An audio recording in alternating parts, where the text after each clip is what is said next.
girmişdən qabaq mən digər dar ifaçısını dəvət edərək İqbal Məmmədzadə və eləcə də Soltan Əliyevi dəvət etmək istəyirəm. O zərb alətləri ifaçısıdır. Çox gözəl insandır və gözəl ifaçıdır.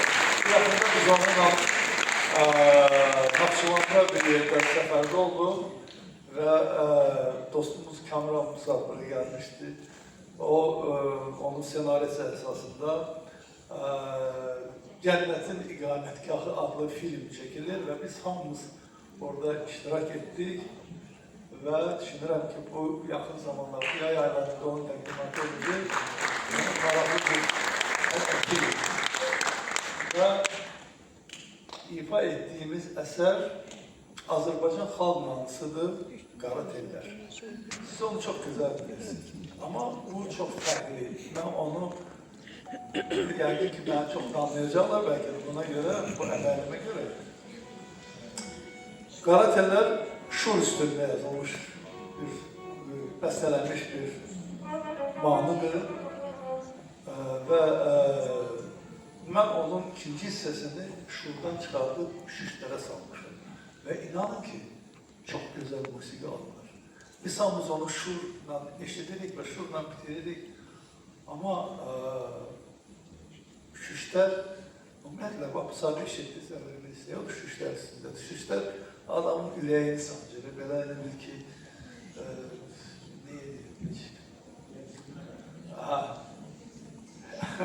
olanda, sağ olun.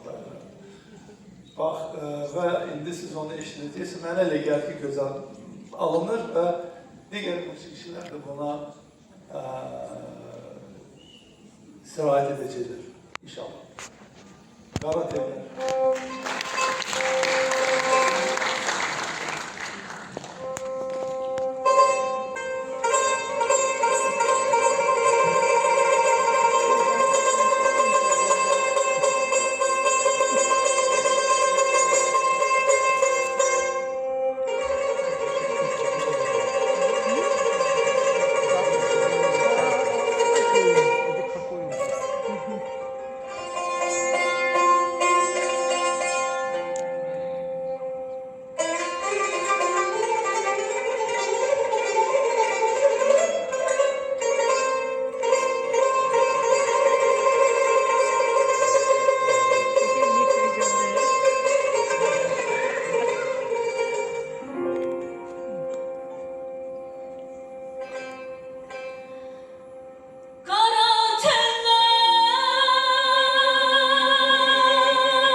Thank you.